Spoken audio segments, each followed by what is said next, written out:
Seluruh jemaat GKY Muara Baru, mari kita persiapkan hati kita akan beribadah di hadapan Tuhan. Mari sebelumnya kita saat teduh.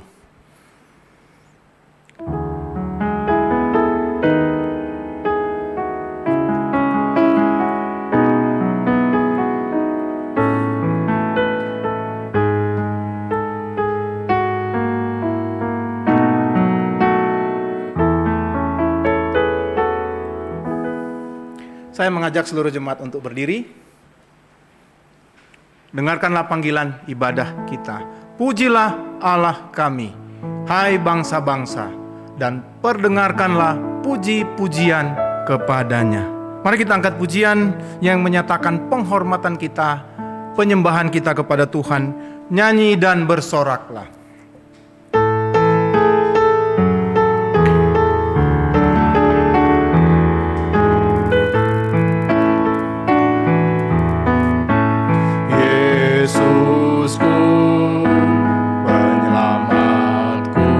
Tiada yang seperti Engkau. Setiap hari ku memuji keajaiban kasih-Mu.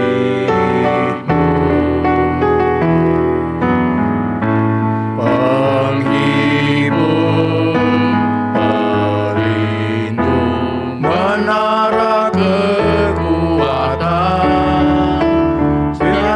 semua yang bernafas tak berhenti menyembah-Mu.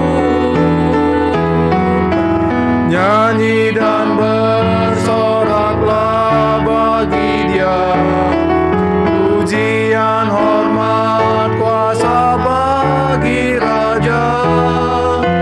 Gunung tunduk, laut bergelora mendengar nama-Mu. Ku bersuka atas perbuatan-Mu, selamanya ku kasihi Engkau Tuhan. Tiada janji seperti yang ada padamu. Nyanyi dan bersoraklah bagi Dia.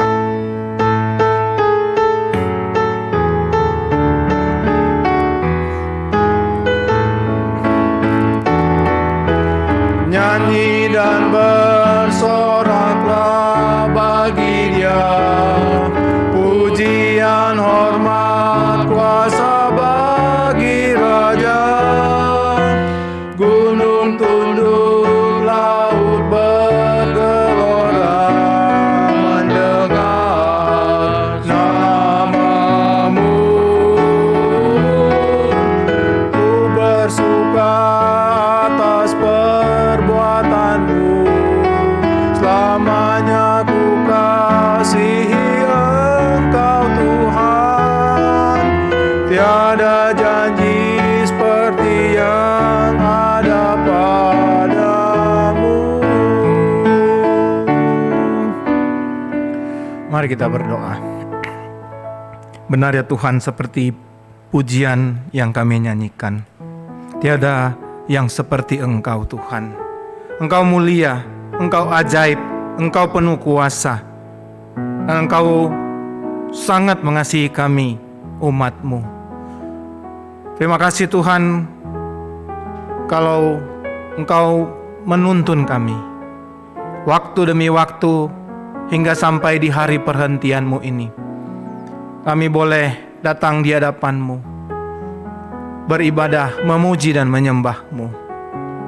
Mohon Tuhan hadir di dalam setiap penyembahan kami, dan biarlah Tuhan berkenan atas setiap pujian pengagungan kami di hadapan Tuhan. Kami mulai ibadah ini di dalam satu nama Tuhan Yesus Kristus, Tuhan dan Juru Selamat kami. Kami sudah berdoa dan kami mengucap syukur. Amin. Jemaat, silakan duduk. Mari kita teruskan pujian kita dengan KPK 174, pandanglah pada Yesus.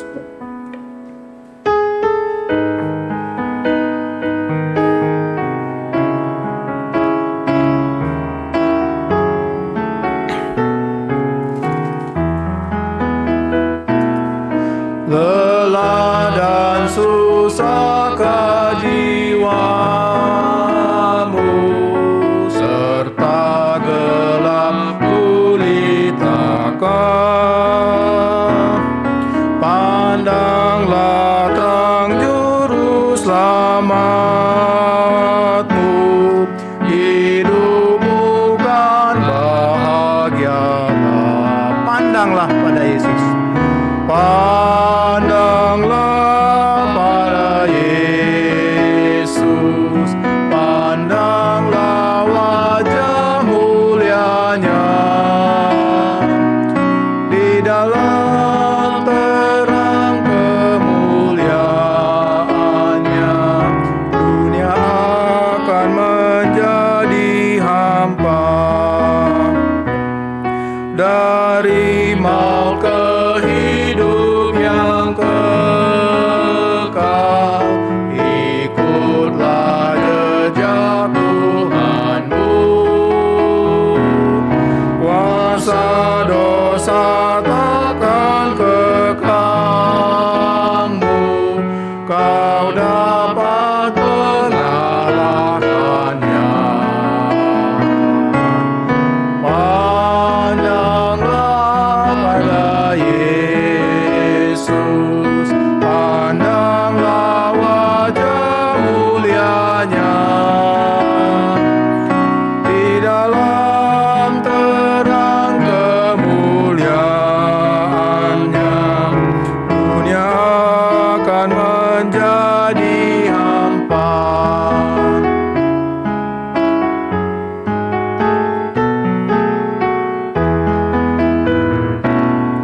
Janjinya tak pernah berubah bila bersandar padanya. Cepatlah kabarkan Injilnya, bawa pulang domba sesat. Pandanglah pada Yesus, pandanglah wajah mulianya. Di dalam terang kemuliaannya, dunia akan menjadi hampa.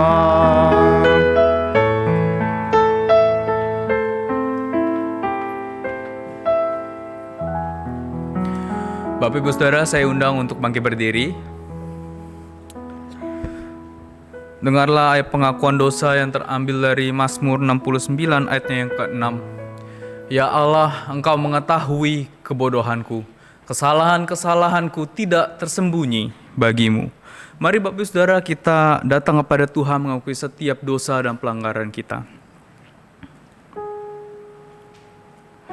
Tuhan, hari ini kami umat-Mu datang menghadap Allah yang Maha Kudus. Kami sadari Tuhan bahwa kami bukanlah orang-orang yang sempurna. Seringkali kami melakukan berbagai dosa dan kesalahan di hadapan Tuhan.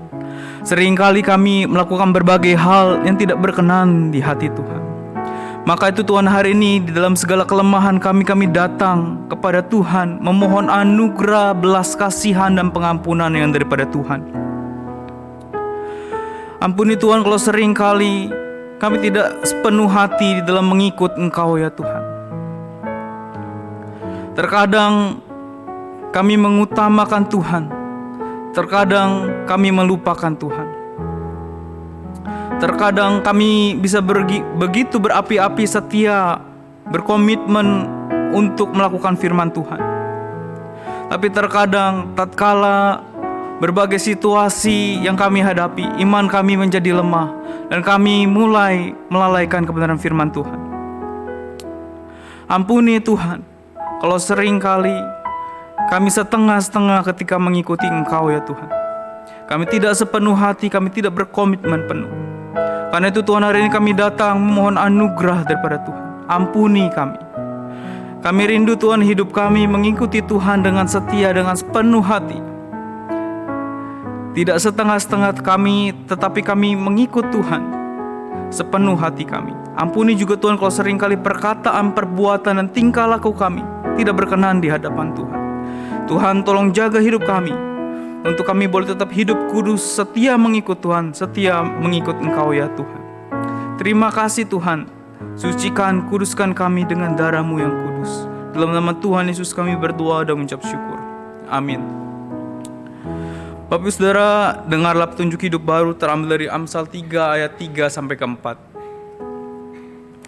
Janganlah kiranya kasih dan setia meninggalkan engkau. Kalungkanlah itu pada lehermu, tuliskanlah itu pada loh hatimu, maka engkau akan mendapat kasih dan penghargaan dalam pandangan Allah serta manusia. Bapak Ibu Saudara, setiap kita yang sudah diampuni dosa dan kesalahannya, mari kita berkomitmen untuk senantiasa mencintai Tuhan sepanjang waktu. Mari kita nyanyikan pujian ini dari KPK 74, Oh Ku Cinta Yesus.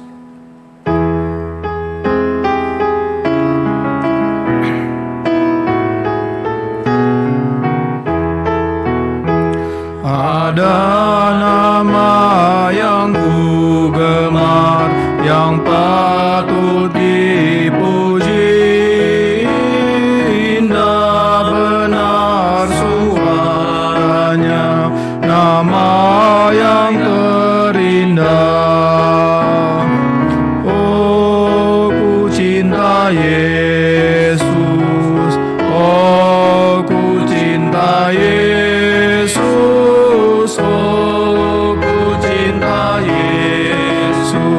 Karena ya cintaku, nama yang nyatakan kasih, yang tebus dosaku, yang pun curahkan darahnya menyelamatkanku.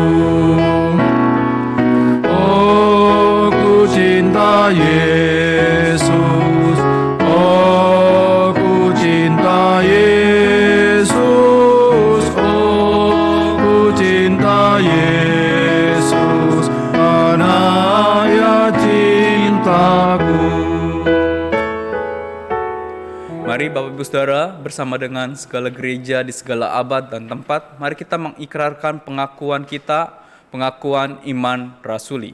Aku percaya kepada Allah, Bapa yang Maha Kuasa, Khalik langit dan bumi, dan kepada Yesus Kristus, anaknya yang tunggal Tuhan kita, yang dikandung dari Roh Kudus, lahir dari anak darah Maria, yang menderita sengsara di bawah pemerintahan Pontius Pilatus, disalibkan, mati dan dikuburkan, turun ke dalam kerajaan maut, pada hari yang ketiga, bangkit pula dari antara orang mati, naik ke surga, duduk di sebelah kanan Allah, Bapa yang Maha Kuasa. Dan dari sana Ia akan datang untuk menghakimi orang yang hidup dan yang mati. Aku percaya kepada Roh Kudus, gereja yang kudus dan am, persekutuan orang kudus, pengampunan dosa, kebangkitan tubuh, dan hidup yang kekal. Amin. Silakan duduk Bapak Ibu Saudara.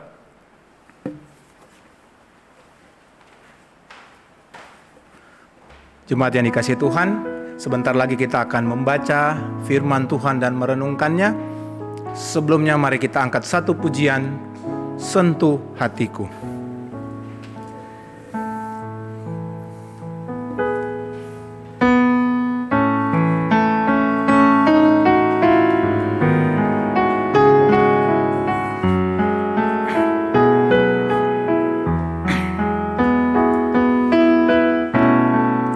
Betapa ku mencintai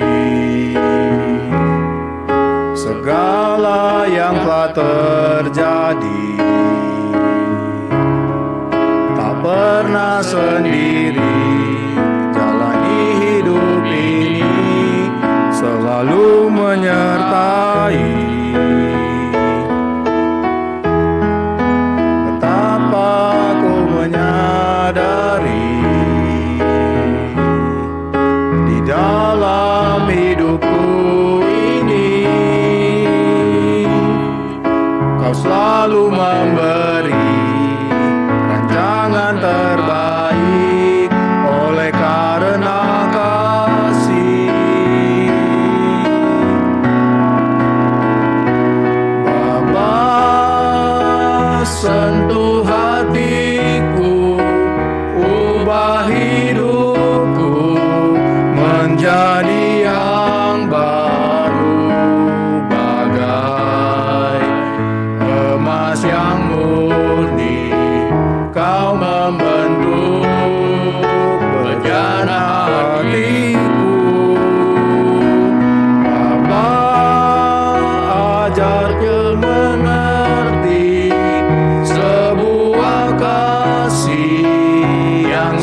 Bapa sentuh hatiku.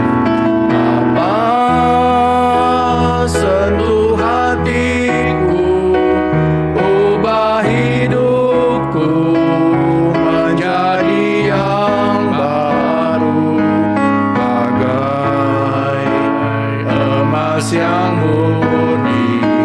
Kau membentuk bejana hatiku. Bapa, ajarku mengerti sebuah kasih yang selalu memberi, bagai air mengalir yang tiada pernah berhenti.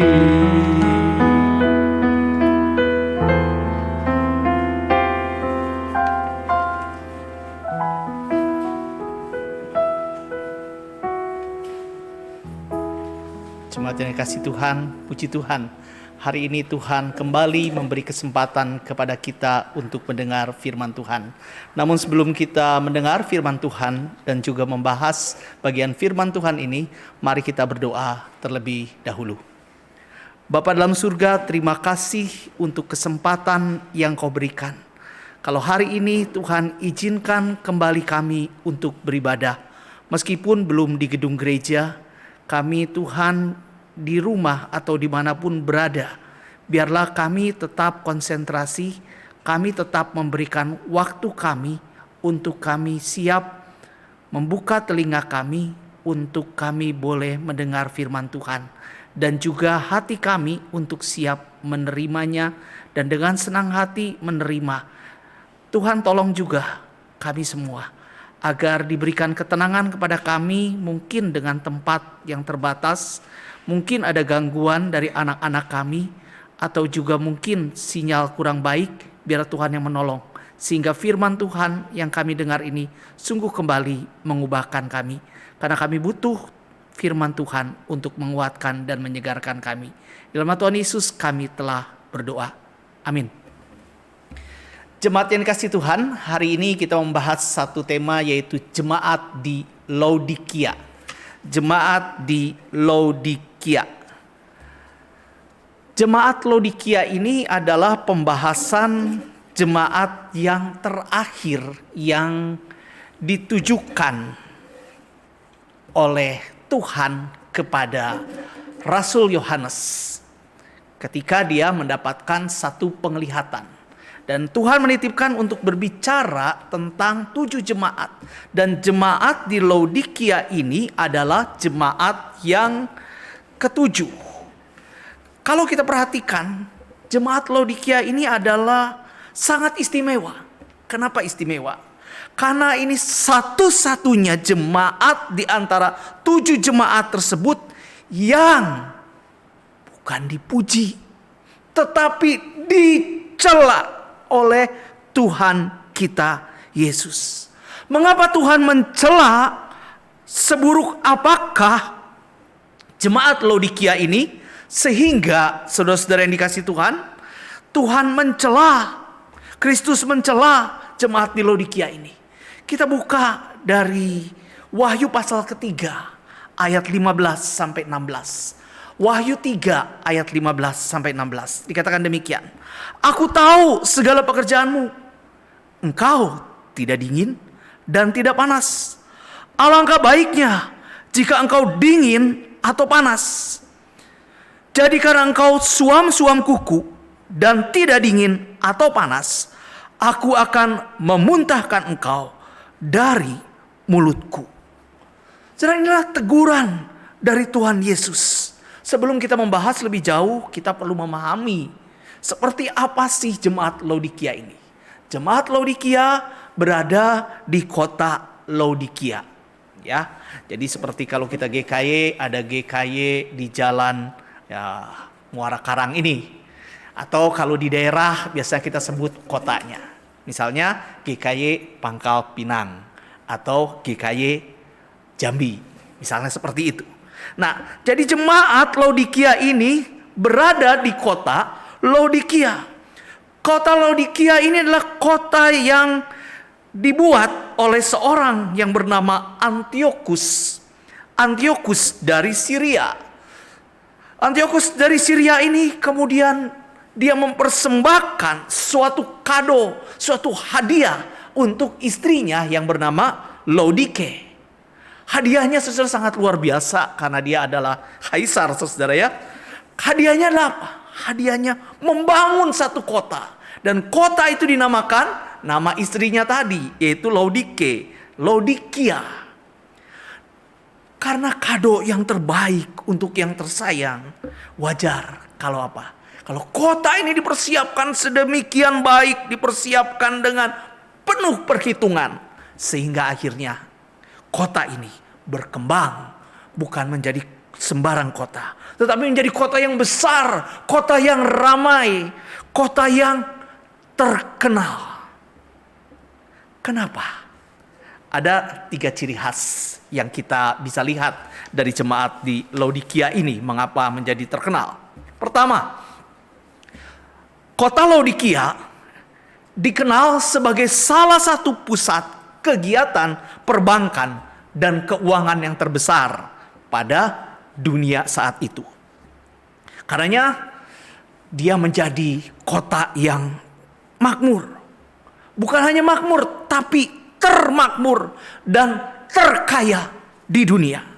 Mungkin kalau sekarang bisa dikatakan mirip seperti Dubai, seperti itu ya. Pada zaman mereka ini kota Laodikia sangat menjadi sorotan.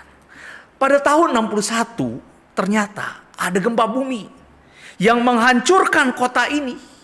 Seharusnya saudara kota ini porak-poranda dan mendapatkan banyak bantuan dari luar. Tetapi kota ini dengan sombongnya, dengan keyakinannya, dia berkata bahwa kita tidak perlu mendapatkan bantuan dari luar. Kita sanggup membangun kembali kota ini. Dan benar saudara, kota ini berhasil dibangun dengan baik. Inilah saudara-saudara yang saya sebut, yang saudara perlu ingat. Ini adalah mentalitas orang Laodikia yang pertama. Mentalitas mereka orang Laodikia adalah tidak butuh siapa-siapa kecuali dirinya sendiri.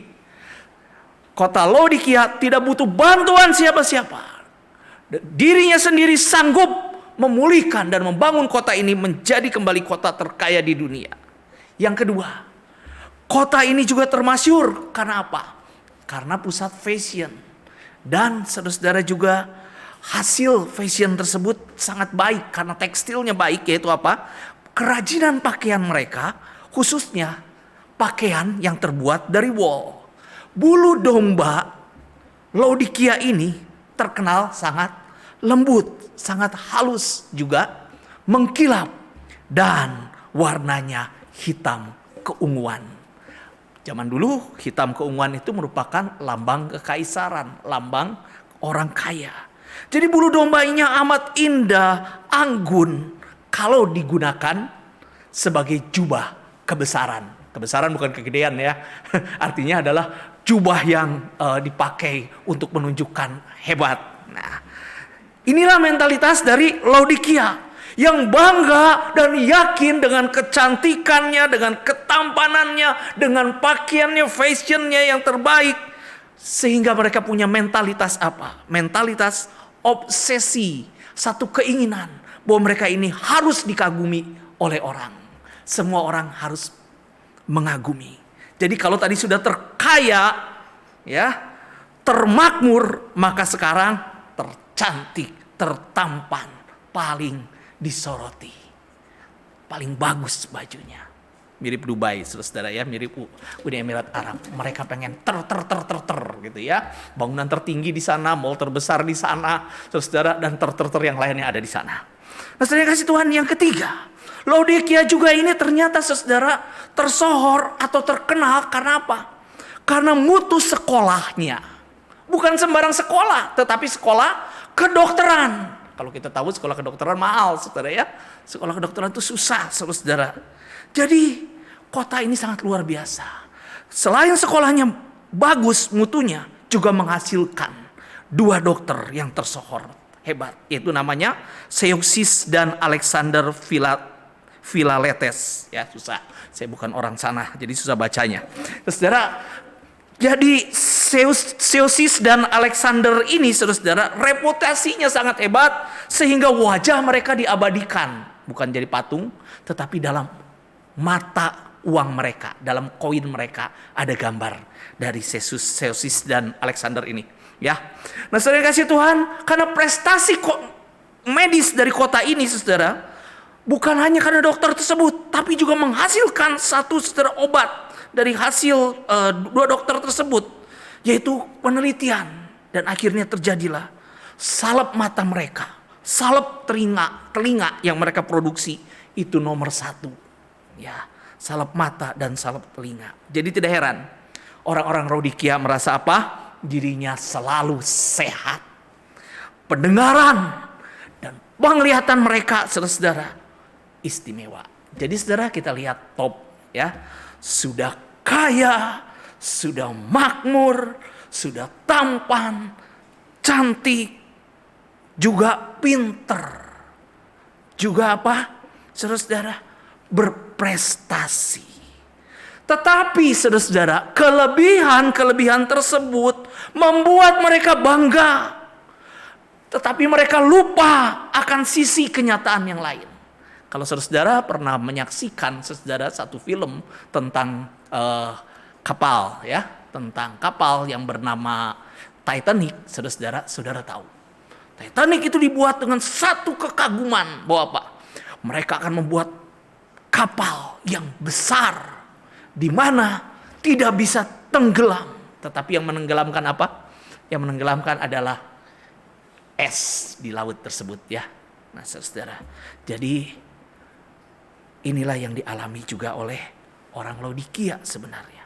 Mereka lupa bahwa ada sisi buram lain dari kota ini. Ada hal yang rawan, ada hal yang rentan di dalam kehidupan mereka. Yaitu apa saudara? Ternyata mereka itu tidak ada sumber air. Mereka tidak punya sumber air sendiri. Jadi untuk pengairan mereka, kebutuhan air mereka, mereka itu dipasok dari luar. Jadi kalau musuh yang ingin mengalahkan kota ini, cukup menguasai sumber airnya dan tamatlah riwayat kota ini dalam sekejap. Saudara, tapi saudara, mereka tetap merasa bahwa mereka tidak punya kelemahan. Sehebat-sehebatnya saudara seorang atau pribadi tertentu, kaya, makmur, bajunya bagus, ya, punya, dikagumi oleh orang-orang karena tampan, cantik, juga karena kepandaiannya dan juga kesehatannya, sehat, tidak sakit-sakitan. Tapi jangan terbuai, ini peringatannya. Kenapa? Kita bisa terlena, kita bisa terhanyut oleh rasa bangga. Tetapi mari ingat, ya, kalau kita lihat cerita Titanic yang saya katakan, orang-orang di sana bangga, orang-orang kaya, orang-orang hebat kumpul di sana.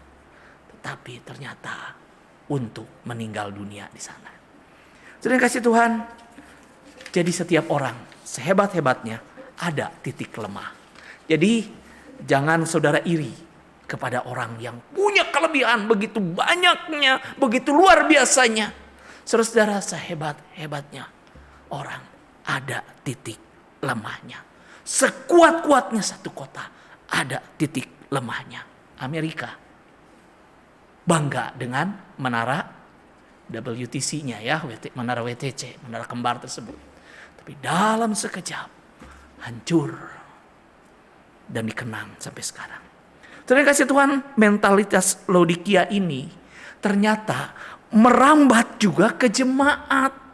Bukan hanya kota, tetapi juga ke gereja. Loh, kok gereja terpengaruh oleh mentalitas Laodikia ini?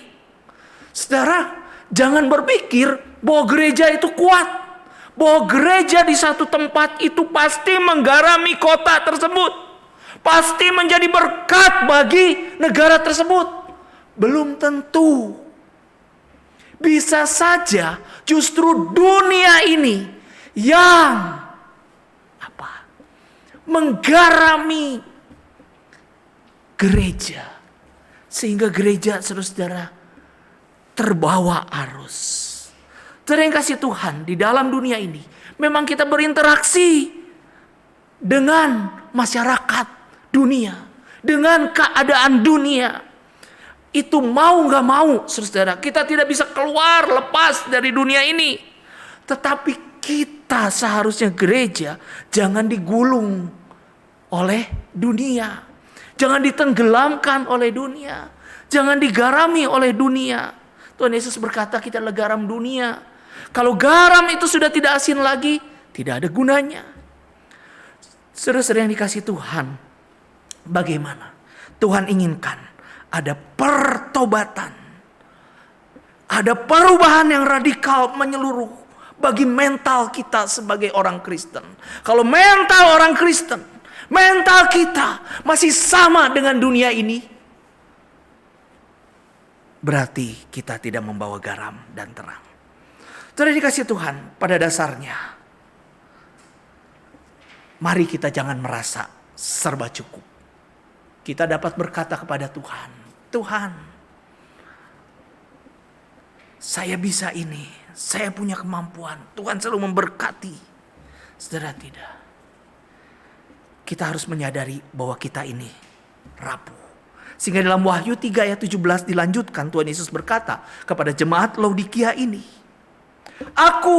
engkau berkata, aku kaya dan aku tidak kekurangan apa-apa. Tuhan katakan, engkau tidak tahu bahwa engkau melarat dan malang, miskin, buta, dan telanjang. Kelihatannya jemaat Laodikia ini kaya, tetapi sungguhnya melarat. Kelihatannya bangga dan bahagia, tetapi malang. Begitu yakin dengan kumujarapan saudara salep mata mereka, tetapi sungguhnya mereka buta. Betapa genitnya mungkin mereka dapat melenggak-lenggok dengan jubah wol kebesarannya, dengan gagahnya mereka berjalan petang-tang peteng-teng gitu ya. Nah saudara, pakai baju yang hitam keunguan, tetapi mereka tidak merasakan, kata Tuhan, ketelanjangan mereka. Bahkan untuk air konsumsi penting untuk kehidupan sehari-hari mereka bergantung dari luar. Belum pernah saudara Tuhan Yesus begitu murka sampai berkata, aku mau memuntahkan engkau dari mulutku. Saudara dikasih Tuhan, kenapa Yesus merasa muak? Kenapa Yesus sampai mual terhadap jemaat yang kaya, jemaat yang besar, jemaat yang megah, jemaat yang cantik, besar, tentram? Kenapa? Karena Tuhan katakan, engkau suam kuku, tidak dingin atau panas. Alangkah baiknya jika engkau dingin atau panas. Waktu kecil saya waktu baca firman Tuhan ini Tuhan aneh ya. Yang enak itu yang anget. Kalau minum itu gak akan air panas. Ya, tapi yang anget. Saudara dikasih Tuhan, kalau kepanasan kita gak enak itu. Kalau kedinginan gak enak. Enaknya yang nyaman itu di tengah-tengah. Tapi di sini justru Tuhan berkata, kalau dingin lebih baik, kalau panas lebih baik. Jadi saudara, ternyata yang mengkhawatirkan dari Tuhan adalah apa? Status kita ketika kita menjadi orang Kristen yang nyaman. Ketika di Indonesia ini kita ada dalam keadaan tidak ada penganiayaan, kita dapat beribadah, tidak ada kesulitan. Tiba-tiba datang virus corona. Kita tidak menyangka, kita tidak dapat ke gereja. Lalu kita juga dapat berkata, tenang, kita ada internet, kita ada media. Saudara-saudara, betapa kita bergantungnya. Ya, beberapa waktu yang lalu saudara, minggu ini kami di pastori itu saudara cukup kecewa karena kami langganan yang sama gitu ya. Ini kok down terus gitu ya. Masalahnya bisa nggak ada internet. Gereja pun saudara sampai beli yang satu lagi, ganti yang lain. Jadi kita tidak bisa bergantung saudara. Kita merasa tenang, kita merasa bisa, belum tentu. Saudara yang kasih Tuhan, Tuhan ingin bahwa kita itu harus tinggalkan status yang nyaman. Tidak ada kenyamanan. Bahkan Tuhan Yesus berkata, anak manusia pun tidak dapat membaringkan kepalanya. Saudara yang kasih Tuhan, apa artinya? Artinya gini saudara, kita seringkali jadi orang Kristen tidak mau repot. Aduh, repot-repot penginjilan. Daripada ribut-ribut nginjilin orang yang lain. Lebih baik kita berdampingan. Bukankah toleransi itu negara kita? Ya. Jadi udah biarin, jalankan saja. Kita beragama, nggak usah penginjilan nggak usah. Saudara, kita juga merasa mungkin kita begitu mencintai diri kita sendiri, merasa aman. Jadi nggak perlu deh kita jadi gereja yang misioner. Ya, jadi nggak usah deh buka pos lagi, repot. Nanti harus cari lagi SDM-nya, keluar biayanya, udah cukup. Ya, biarkan gereja yang mulia dan misioner menjadi slogan. Sering kasih Tuhan. Karena tidak apakah saudara Tuhan Yesus akan berkata, engkau punya moto gereja yang mulia dan misioner, tetapi aku mau memuntahkan kamu. Kenapa? Karena nggak mau repot. Karena tidak mau ribut-ribut menginjili. Udah deh. Yang kedua, saudara, bagi Yesus tidak ada sikap yang lebih baik ketika orang Kristen itu netral. Tidak ada. Tuhan Yesus tidak ingin orang Kristen itu menjadi netral. Tuhan Yesus ingin bahwa kita berpihak. Kalau benar, katakan benar. Kita harus pihak yang benar. Bukan yang salah dibiarkan. Ya udah deh, biasa. Saudara, kalau gereja dibiarkan seperti itu. Kalau kita sebagai gereja-gereja, kita adalah pribadi-pribadi ini, kita adalah gereja, saudara. Bukan hanya secara gedung, teguran Tuhan ini. Tetapi teguran juga kepada kita. Orang Kristen yang netral adalah orang Kristen yang tidak mau mengambil keputusan pribadi. Tidak mau memikul resiko. Tidak bersedia bayar harga. Saudara, itu adalah Kristen yang hambar. Kristen saudara yang garamnya sudah tidak berfungsi lagi. Yang dikatakan pantas dibuang dan diinjak-injak orang. Yang ketiga, tidak ada kecenderungan yang lebih berbahaya, saudara. Kalau kita menjadi orang Kristen yang hanya konvensional saja. Ya, ibadah konvensional kita pengen ada lagi, saudara ya. Tetapi ini kekristenan yang konvensional, yang itu aja, yang seperti gitu aja. Artinya apa, saudara? Yang kehilangan makna. Jumlah orang Kristen di Indonesia memang cukup banyak. Tapi artinya apa? Memberikan dampak nggak? Dulu, zaman Soeharto misalnya, keuangan dipegang oleh orang-orang Kristen. Sekarang, nggak tahu. Di mana posisi yang terbaik itu? Apakah orang Kristen memberikan dampak atau enggak? Pandai, tetapi tidak memberikan dampak kekristenan tersebut yang ada. Setelah mari kita merenung untuk mengakhiri bagian dari perenungan ini. Tuhan Yesus berkata kepada jemaat di Laodikia itu, kamu harus mencari emas yang Tuhan sediakan. Artinya apa? Emas yang dilebur. Artinya saudara, kita harus melebur diri kita kembali, mengubah diri kita kali, bertobat kembali akan dosa kita, saudara, agar disucikan. Tuhan Yesus juga berkata, saudara, baiklah kita mengenakan pakaian yang putih. Artinya apa? Jelas terlihat, saudara-saudara, tidak ada noda. Saudara yang kasih Tuhan, Tuhan Yesus ingin, saudara, mata kita dibasuh, diberi minyak. Saudara-saudara, kekristenan yang kehilangan makna, kekristenan yang apinya sudah padam. Kalau saudara tidak punya semangat lagi, gampang, di rumah tinggal setel jam berapa saja, nanti juga bisa. Saudara-saudara, sekarang Tuhan memberi kesempatan kepada kita. Tidak ada perayaannya, yang ada cuma apa? Ya, ritualnya nggak ada, tapi kita masuk. Tuhan ingin hati kita. Dimanapun kita berada, kapanpun, kita mau nggak membuka hati kita. Oke, hari Minggu bukan sekedar kebiasaan untuk beribadah, tetapi aku mau sungguh-sungguh cari Tuhan. Setiap hari ketika kita berdoa, ketika kita membaca firman-Nya, itu menjadi kerinduan kita. Saudara yang kasih Tuhan, kekristenan yang telah hilang sarinya, yang tidak dirasakan, Tuhan Yesus katakan.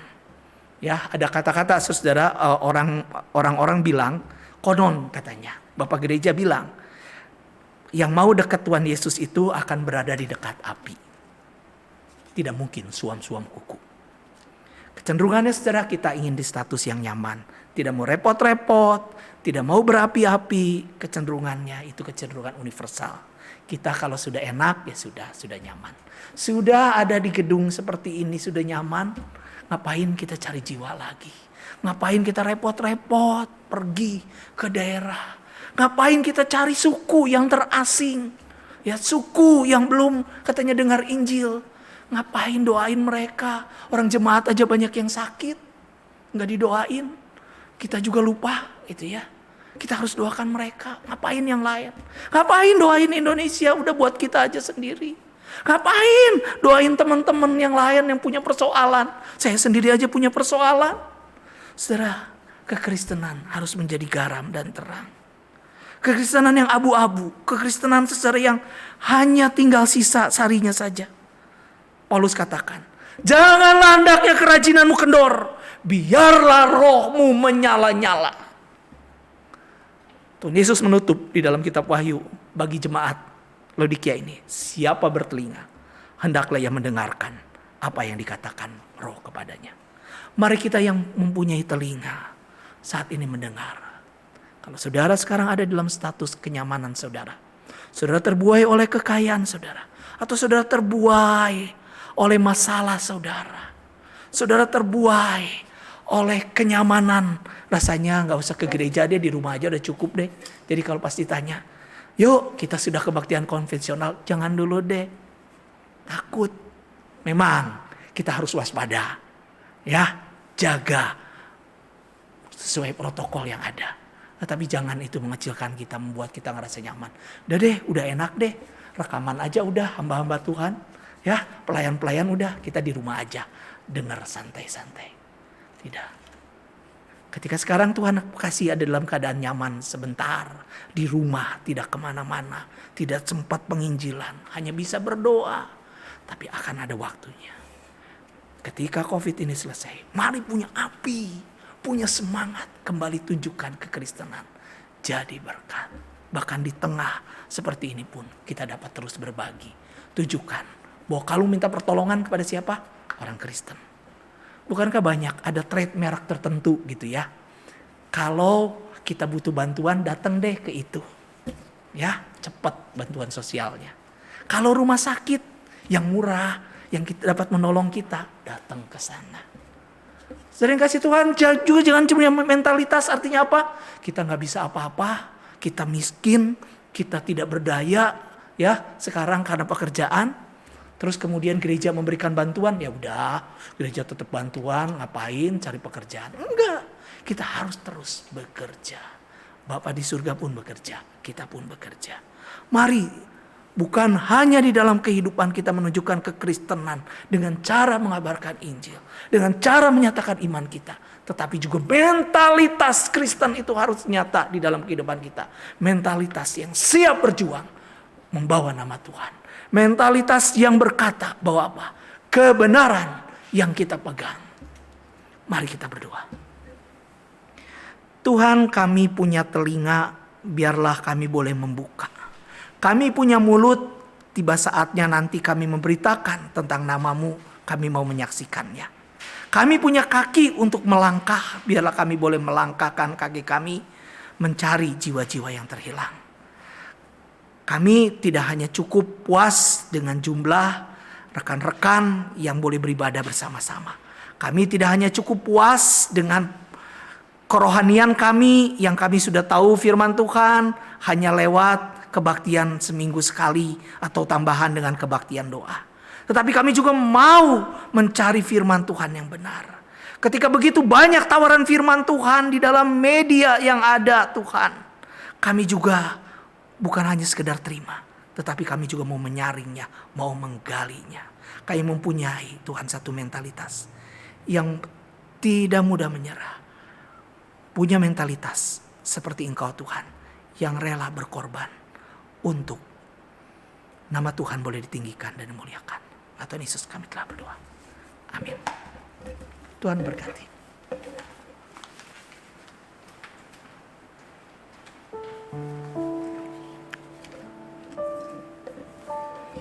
Terima kasih untuk Guru Injil Dave yang sudah men-sharingkan firman Tuhan bagi kita. Kita terus doakan Tuhan kiranya memberkati setiap pelayanan Guru Injil Dave. Beliau dari GKY Citra Garden, saudara. Kita terus doakan hambanya ini, Tuhan. Kita doakan juga untuk keluarganya supaya dimanapun mereka berada, mereka boleh menjadi berkat bagi sesama. Baik jemaat sekalian, kita akan memberikan persembahan bagi Tuhan. Persembahan dapat diberikan dengan berbagai cara. Yang pertama, saudara bisa men-scan barcode yang ada di layar TV atau mungkin handphone dari keluarga saudara dengan catatan Gereja Kristus Yesus MBA. Kemudian ada berbagai aplikasi online di mana saudara-saudara juga bisa memakai scan barcode untuk memberikan persembahan. Atau saudara-saudara di layar televisi atau HP saudara juga ada nomor rekening BCA. Saudara bisa mentransfer persembahan saudara ke nomor rekening yang ada. Atau yang paling terakhir dan paling gampang saudara, seperti biasa setiap hari Minggu selesai kebaktian umum, jemaat boleh membawa ke gereja setiap persembahan saudara. Nanti ada pengurus bagian keuangan yang akan menerima persembahan saudara. Baik, sambil kita akan memberikan persembahan, mari kita naikkan pujian bagi Yesus Tuhanku.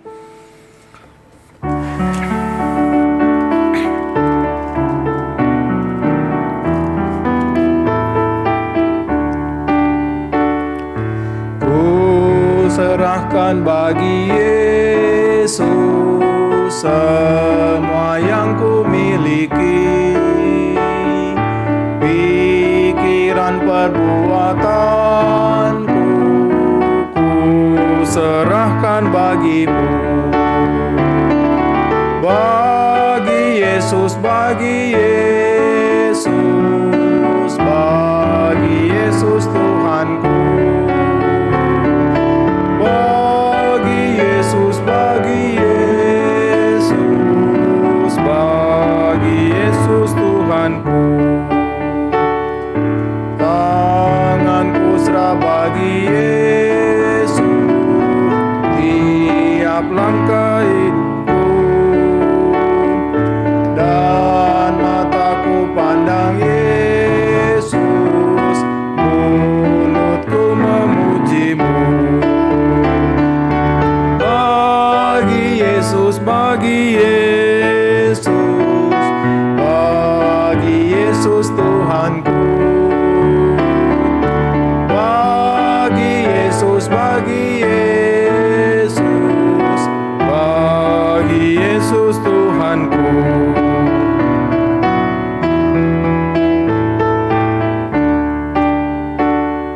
Semenjak ku pandang Yesus,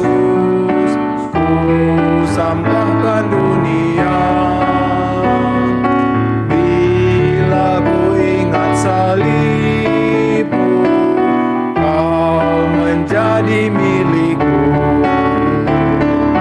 Bagi Yesus, bagi Yesus, bagi Yesus Tuhanku. Bagi Yesus, bagi Yesus, bagi Yesus Tuhanku. Jemaat, mari kita berdoa untuk setiap persembahan kita. Bapa di dalam sorga, terima kasih. Kebaikan-Mu tidak dapat terhitung Tuhan.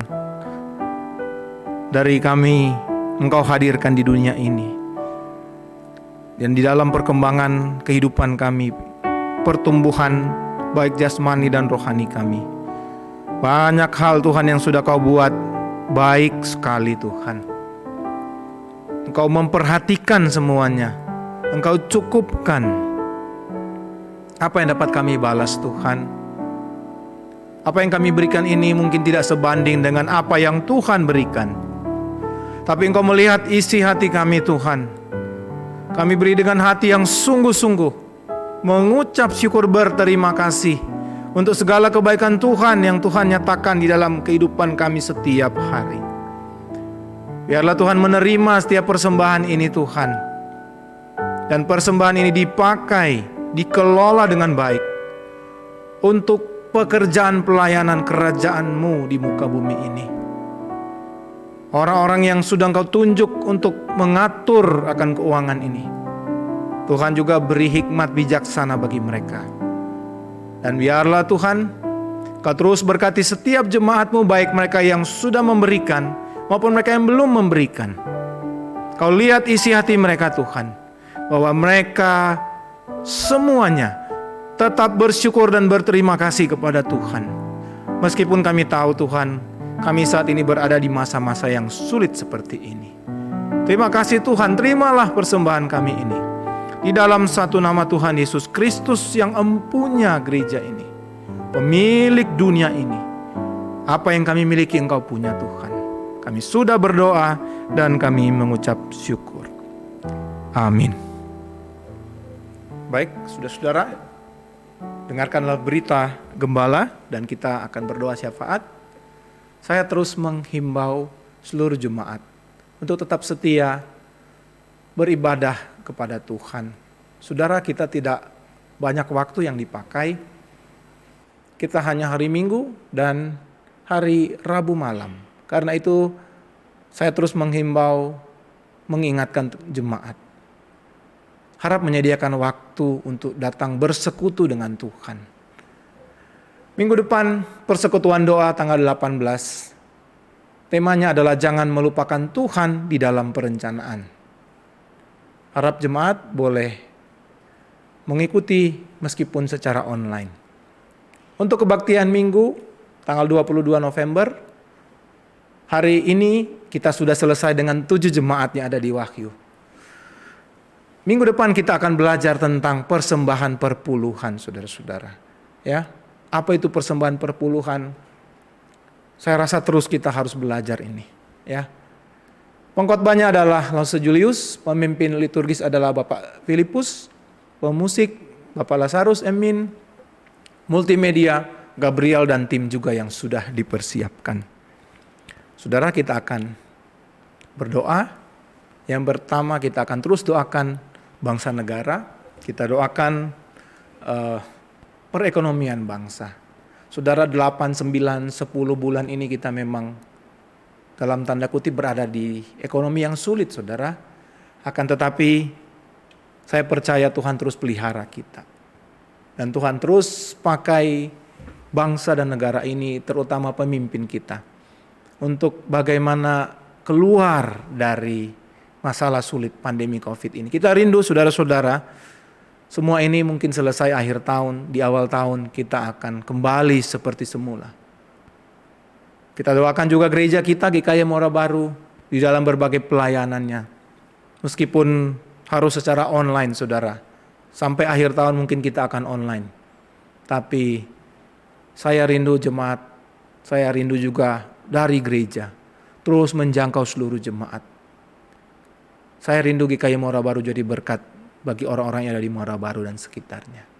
Terus kita juga doakan saudara-saudara seiman kita, siapapun nama yang saudara kenal. Mari kita semua bawa di dalam doa. Mereka yang bergumul dalam sakit perekonomian,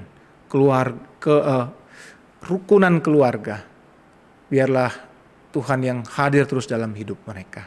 Mari bersama-sama kita berdoa. Bapa di sorga, terima kasih Engkau mengutus hamba-Mu Lause Dave yang men-sharingkan surat kepada jemaat di Laodikia. Terima kasih Tuhan, kami ditegur, kami diingatkan oleh Tuhan. Kami mengucap syukur dan memohon biarlah Tuhan kiranya memberkati Lause Dave di dalam pelayanannya di GKI Citra Garden. Dia dan keluarganya senantiasa diberkati oleh Tuhan. Dan dimanapun dia berada, jadikan anak-Mu ini berkat bagi sesamanya. Kami juga terus berdoa Tuhan untuk setiap pelayanan kami, gereja-Mu ini. Meskipun secara virtual online, kami seringkali tidak terbiasa Tuhan. Atau mungkin jangan-jangan kami sekarang menganggap enteng ibadah online ini. Oh Tuhan, ampuni kami. Kami diingatkan kembali akan pentingnya hubungan dengan Tuhan, kedekatan relasi dengan Tuhan. Salah satunya adalah dalam ibadah. Biarlah kami setiap jemaat GKI Muara Baru boleh setia mengikuti ibadah-ibadah yang ada meskipun secara online. Kami tepat waktu, kami tidak main-main Tuhan. Kami betul-betul mempersiapkan diri kami Tuhan dengan sikap yang baik ketika kami datang beribadah kepada Tuhan. Tidak ada gangguan, tidak ada distraksi apa-apa Tuhan. Kami tidak mau makan sambil ibadah. Kami tidak mau minum kopi, makan kue sambil ibadah. Tapi betul-betul kami fokus kepada ibadah-ibadah yang kami lakukan, Tuhan. Ampuni kami kalau ada di antara kami seperti ini, Tuhan. Kami betul-betul menganggap waktu ibadah adalah waktu yang sangat penting. Karena itu kami tidak akan main-main, Tuhan. Apakah itu kebaktian umum hari Minggu ataupun persekutuan doa hari Rabu malam. Dan biarlah Tuhan setiap firman Tuhan yang diberitakan itu boleh memberkati seluruh jemaat. Jemaat dikuatkan oleh firman dan jemaat bertumbuh serta mempraktikkan firman itu dalam hidup mereka setiap hari. Tuhan, Engkau tolong setiap jemaat yang bergumul terus di dalam sakit penyakit. Kami teringat Bapak Julius Sitorus. Terima kasih Tuhan, perlahan demi perlahan Engkau menunjukkan hasil yang baik. Dari ruangan yang harus ditangani secara khusus, sekarang sudah pindah ke ruangan perawatan biasa. Kami percaya itu adalah anugerah Tuhan bagi dia. Dan biarlah dia tetap mengucap syukur kepada Tuhan, berterima kasih. Bukan hanya dia, tapi seluruh keluarga, istri, anak-anak. Bahkan kami semua Tuhan yang terus mendoakan sampai saat ini. Berikanlah kesembuhan total kepada Pak Julius. Dan dia boleh keluar rumah sakit, kembali ke rumah bersama keluarga. Dan Tuhan, dia jadi kesaksian hidup bagi keluarga yang ada. Dan juga bagi kami semua saudara seiman. Juga jemaat-jemaat yang lain yang terus bergumul dalam sakit penyakit. Jamah mereka Tuhan, di dalam nama Tuhan Yesus, pulihkan mereka. Berikan pikiran yang tenang Tuhan.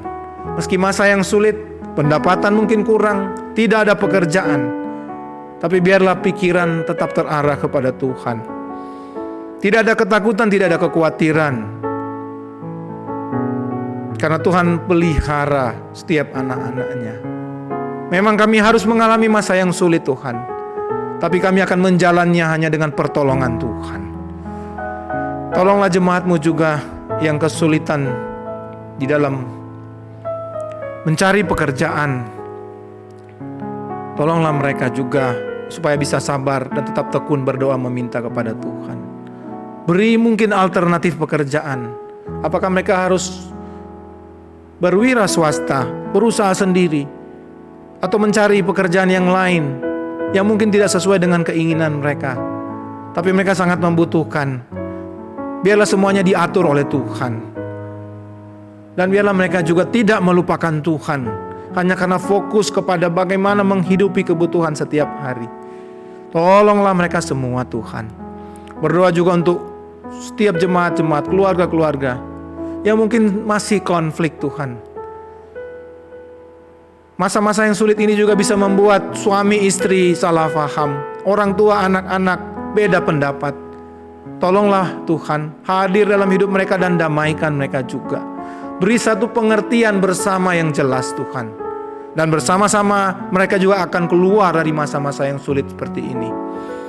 Perdamaikan mereka semua Tuhan. Tak lupa kami doakan bangsa negara di dalam upaya mereka yang begitu kuat Tuhan, menuntaskan pandemi COVID-19, vaksin yang sedang diupayakan, uji coba dan lain-lain. Kami serahkan semuanya ke dalam tangan Tuhan. Termasuk Tuhan, kami rindu bahwa jumlah yang terinfeksi atau jumlah yang positif boleh turun melandai Tuhan. Terima kasih kalau ada sedikit penurunan, tapi kami rindu bahwa ini betul-betul perlahan-lahan Tuhan makin berkurang. Sehingga kalau memang Tuhan menghendaki, sampai akhir tahun semua itu selesai Tuhan, kami siap masuk di suasana new normal, keadaan yang normal kembali di awal tahun. Tapi itu pun Tuhan atas seizin dan kehendak Tuhan saja. Terima kasih Tuhan. Beri hikmat bijaksana juga bagi pemimpin bangsa menentukan arah ekonomi bangsa. Di sana sini kami mendengar negara-negara resesi, kekurangan dan lain-lain. Tapi kami bersyukur Indonesia Tuhan masih pelihara. Tuhan mengasihi bangsa kami. Tolong Tuhan, kami boleh menutup tahun 2020 ini di dalam kecukupan yang berasal dari Tuhan saja. Terima kasih Tuhan untuk semua berkat-Mu, kebaikan-Mu, kemurahan-Mu, apapun itu. Ampuni kami kalau kami seringkali lalai, menganggap itu hal sepele, hal kecil, seperti nafas kehidupan yang rutin Tuhan berikan. Tapi biarlah setiap hal kecil pun kami tetap mengucap syukur kepada Tuhan. Terima kasih Tuhan, dengar setiap doa syafaat kami. Doa yang kami naikkan di dalam satu nama Tuhan Yesus Kristus, yang sudah mengajar kami doa Bapa kami yang akan kami ucapkan bersama-sama.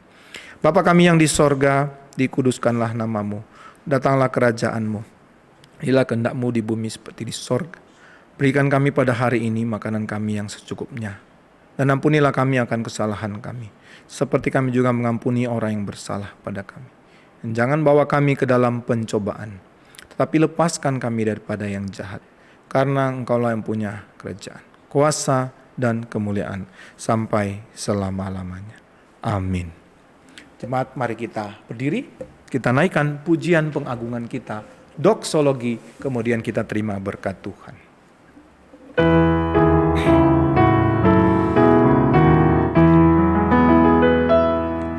Puji Allah Bapa Putra, puji Allah Roh Kudus, ketiganya yang esa. Pohon selamat, sumber berkat. Amin. Jemaat, arahkanlah hatimu kepada Tuhan dan terimalah berkat-Nya. Anugerah yang melimpah dari Tuhan Yesus Kristus, cinta kasih dan rahmat yang tidak berkesudahan dari Allah Bapa, pertolongan, kekuatan, penghiburan dari Roh Kudus, biarlah itu menyertai kita semua, mulai saat ini sampai selama-lamanya. Amin.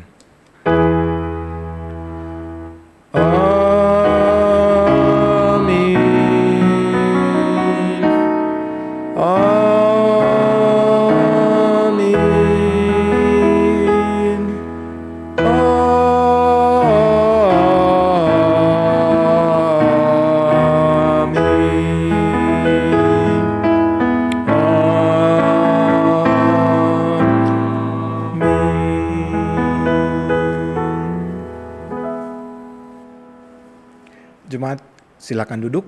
Setiap jemaat saat teduh doa pribadi di hadapan Tuhan. Kebaktian kita selesai. Tuhan memberkati.